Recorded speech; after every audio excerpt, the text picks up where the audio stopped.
supaya ingat kembali. Bisa kasih lihat ya. Ya, otak bicaranya kiri kanan nih, lihat ya. Mudah-mudahan kelihatan ya tuh. Yang male otak laki-laki, female otak perempuan kiri kanan ya. Laki-laki karena otak bicaranya kiri, itu dihitung-hitung para ahli, pokoknya total-totalnya per hari komunikasinya 7.000 kata. Terdiri dari kata, vokal, sama gerakan tubuh. Ya, ada juga laki-laki yang introvert atau pemikir, itu ngomongnya lebih sedikit, cuma 5.000. Ada juga laki-laki ekstrovert, itu lebih banyak 9.000. Coba masing-masing cek suaminya yang mana? 5.000, 7.000, atau 9.000? Yang mana? 5.000. Perempuan karena otak bicaranya kiri kanan, maka dihitung-hitung per harinya berapa? 20.000. Ada juga sih perempuan yang pendiam, yang kayak saya gini, gak percaya. Yang pendiam 16.000, yang aktif bicara 24.000. Dan menurut penelitian, perempuan ya, apabila dalam sehari komunikasinya kurang dari 16.000 kata, maka tidur malamnya tidak nyenyak. Itu perempuan. Itu makanya ngomong, Bu. Ya. Wah, perempuan itu cerewet. Bu Isa bilang itu efek samping. Pantesan ya perempuan suka gosip, itu komplikasi. Karena 20.000 kata ini. Ya. Maka buat sahabat-sahabat yang sudah bisa one day one juice gitu ya, Masya Allah. Terus juga punya peran mengajar, oh Masya Allah. Peran menjelaskan, itu perempuan cocok banget. Jadi inilah mengapa tadi perempuan jadi sering bicara. Dan memang perempuan kalau ada masalah, masalah itu berputar-putar di otaknya sampai dia harus ceritakan. Ada yang lewat verbal, ada yang ceritanya lewat tulisan. Ya, itu tetap cerita. Setelah ngomong baru dipikirkan oleh perempuan, baru dia tenang. Kepengennya sih ngomong sama suaminya, tapi apa boleh buat. Pernah mau ngomong sama suami mungkin di awal-awal pernikahan, tapi suaminya pulangnya malam. Ya, tapi tetap istri ngomong, ayah tahu nggak kenapa ya perasaan aku kayak gini? Aku tuh jadi sedih banget. Dan suaminya cuma jawab,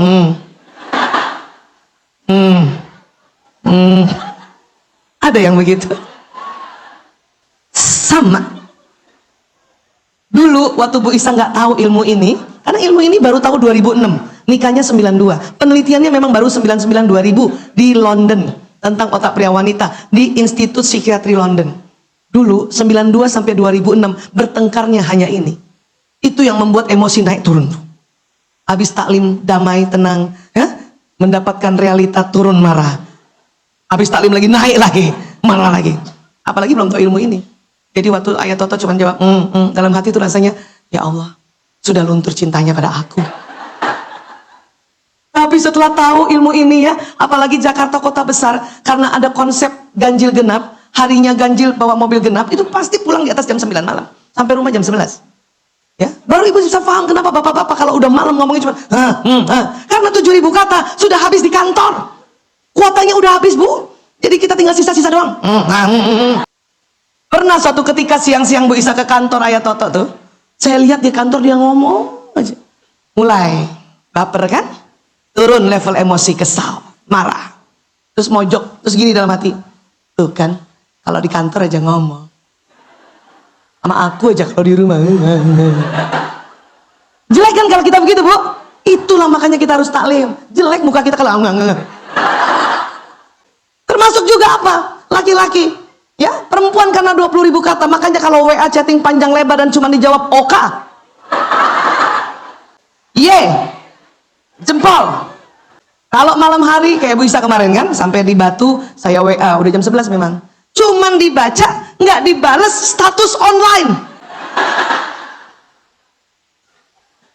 Doa Allah itu kalau nggak belajar dan meminta pertolongan Allah, pasti saya telepon tuh. Tapi udah mulai tahu, oh ya, laki-laki kalau malam hari ke atas dia cuma sanggup membaca, tidak sanggup menjawab. Kalaupun itu online, mungkin ketiduran setelah baca WA kita dan belum sempat ditutup, maka status online.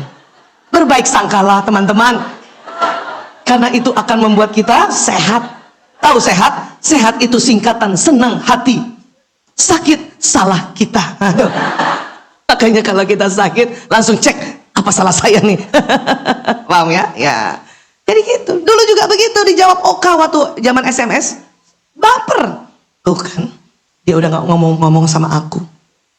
Setelah tahu ilmu ini dijawab Oka malah bangga. Ya Allah, laki-laki banget suami aku.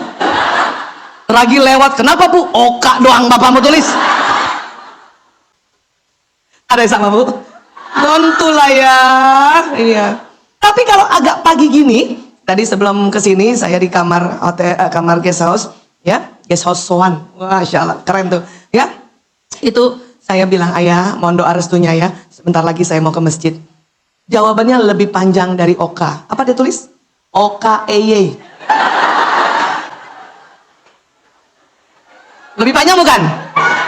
Oh, sama K kan 2. Oka Eye berapa? Karena masih pagi. Untung ada susulan di bawahnya tulisan jaga kondisi. Bayangkan bapak-bapak ya. Coba bapak-bapak, mungkin ini hibrid ya. Ada di YouTube barangkali. Pak, gampang sekali para istri itu. WA panjang dikit aja kasih tulis jaga kondisi. Ya, jaga kesehatan. Ya Allah. Itu langsung energizer baterainya naik. Padahal cuman gitu doang ya nggak Bu sih?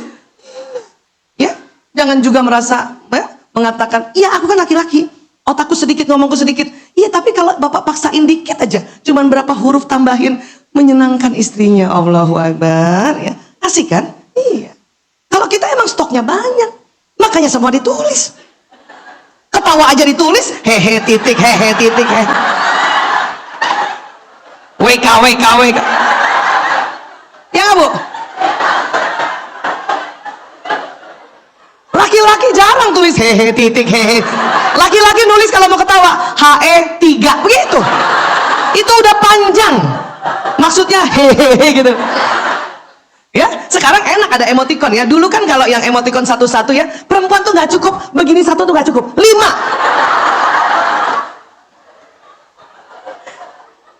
Karena waktu ngetik itu juga gerakan.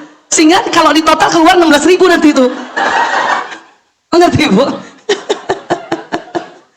Makanya ini kalau kita udah ngerti, kita tinggal ketawa aja. Saya sekarang dijawab Oka tuh nggak pernah lagi marah, ketawa. Bahkan levelnya mutmainnah. Bersyukur suaminya laki-laki. Karena sekarang banyak juga suami bukan laki. Paham ya Bu? Itu yang saya bilang pentingnya kita berilmu. Agar kita pas turun dikit naik ke atas. Turun dikit naik ke atas. Ya. Pernah Bu Isa suatu ketika tugas menjadi hipnoterapis ke Padang. Sama temen hipnoterapis. Rupanya temen hipnoterapis yang satu ini belum belajar ilmu begini. Sampai di Padang, sampai di hotel kami jam 11. Ya, seperti biasa ya, ibu-ibu selalu laporan kan sama suaminya, ayah aku sudah sampai di sini. Di temen juga di tempat tidur sebelah juga begitu, tulis. Saya lihat suami online tapi nggak balas, tapi saya tenang-tenang aja simpen. Temen tuh ditungguin. 15 menit, 30 menit, nggak dibales. Terus apa? Dia telepon suaminya, papa baca WA. Serem banget. Saya kaget. Suaminya akhirnya marah. Kenapa? Karena suaminya tertidur. Jadi cuman baca, read, nggak dibalas, tapi kan terbuka kan tetap online kan? Dia tertidur, jadi marah dia. Kalau Bu Isa tenang aja, kenapa tahu? Sabar, insya Allah ya. Setelah sholat subuh dibalas. Kenapa? Karena 7.000 kata sudah ada lagi karena sudah bangun. Makanya sabar sudah. Ya Allah gitu. Nggak usah berantem gara-gara yang beginian. Ya, ini fitrah soalnya. Nggak usah juga berpikir saya ganti suami, nggak usah. Percuma Bu. Speknya juga kayak gini, cuman casingnya doang yang beda. Cuma mending kita belajar. Udah sayang-sayang aja nih satu. Ya, kecuali satu, maaf KDRT. Nah ini tuh, itu mengancam kejiwaan. Ya, KDRT karena apa? Macam-macam. Apakah karena memang dia ada kelainan mental, apa maaf sedang aktif pakai narkoba, atau ada kelainan lain sehingga istrinya selalu dipukul? Itu boleh, tinggalin Bu. Tinggalin, kalau ada suami kayak gitu tinggalin Bu. Kau tinggalin Bu Isa? Iya tinggalkan, cari pertolongan. Bukan cari yang lain, cari pertolongan. Main mau cari yang lain aja. Cari pertolongan dulu. Kalau belum bisa diobatin baru cari yang lain. Ngerti tentang ini ya? Iya, karena banyak 10 tahun terakhir ini Bu Isa, bukan hanya narkoba yang diurus, lagi perselingkuhan. Dengan alasan itu tadi suami saya nggak pernah balas WA saya. Dalam hati saya, ya Allah Bu, pasti belum pernah dengar media sosial aku. Paham ya? Ya. Jadi perempuan itu memang harus curhat. Bahkan perempuan waktu curhat itu hanya ingin disimak. Betul Bu? Tidak perlu solusi. Tapi laki-laki karena otak tanggung jawab, pas dia mendengarkan istrinya curhat, laki-laki karena tanggung jawab dia kasih solusi. Gara-gara inilah debat lagi, debat kusir lagi. Masya Allah. Pernah teman-teman curhat sama suami, ayah aku sakit kepala. Pernah? Apa kata suami? Solusi bukan itu. Solusi karena dia sayang sama istrinya. Tapi perempuan kalau bilang saya sakit kepala, sebetulnya udah minum obat ya kan? Bahkan sakit kepalanya pagi hari, malam udah sembuh tapi baru cerita. Makanya kalau disuruh minum obat, ayah aku sakit kepala, minum obat dong. Langsung kesel, obat apaan lagi? Semua obat udah aku minum. Gitu. Karena memang nggak butuh solusi. Ayah aku capek banget kalau pagi nganter anak sekolah, misalnya ibu-ibu gitu ya. Makanya kata suami, kalau gitu kita sewa supir aja. Supir mahal tahu, mendingan juga uangnya buat aku. Kata suami, lah katanya capek. Sekali lagi karena kita nggak mau solusi, ingin curhat aja karena kita udah punya jalan keluar. Dan kadang-kadang laki-laki marah sama istrinya karena curhatnya terulang lagi. Dan dia marah merasa solusi yang diberikan kemarin-kemarin kamu nggak pakai. Ayah, dada aku sakit ya, ke dokter jantung dong kamu gitu kan. Nah udah, bulan depan lagi, ayah dada aku sakit, kan aku udah bilang ke dokter jantung. Laki-laki merasa solusinya nggak dipakai. Padahal menurut kita, ngapain ke dokter jantung, nah gue dokter. Kan gitu kan? Nah itu yang terjadi. Maka bisa merubah strategi sejak 2006. Setiap mau curhat, bikin pengumuman. Ayah, aku cuman curhat aja. Dengarkan saja. Oke. Sehingga suami nggak perlu capek-capek carikan solusi. Pulang kantor itu sudah capek Bu, dengar laki-laki dengar istrinya curhat, merasa saya bertanggung jawab, maka saya harus carikan solusi. Itu capek. Cilakanya lagi, solusinya nggak pernah kita pakai. Itu tambah marah dia. Maka bilang, dengar aja ya. Oke, suami saya cuma ngangguk-ngangguk aja, kadang cuma Saya tahu tuh dia nggak dengar. Yang penting saya ngomong kan gitu. Karena habis ngomong saya baru bisa kepikiran bahwa jalan keluarnya ini. Kita begitu, ya. Atau kadang ini suami-suami juga ajarkan juga nih, boleh nih bapak-bapak nih, kalau istrinya curhat ya, belum bilang bahwa ini cuma curhat doang, tanya dulu sebentar, curhat ini mau pakai solusi atau tidak, nah gitu. Laki-laki harus nanya kayak gitu supaya gak debatnya kemana-mana ya. Nanyanya kayak gitu, mau pakai bawang goreng apa enggak. Paham ya Bu? Pak? Karena berantemnya gara-gara ini.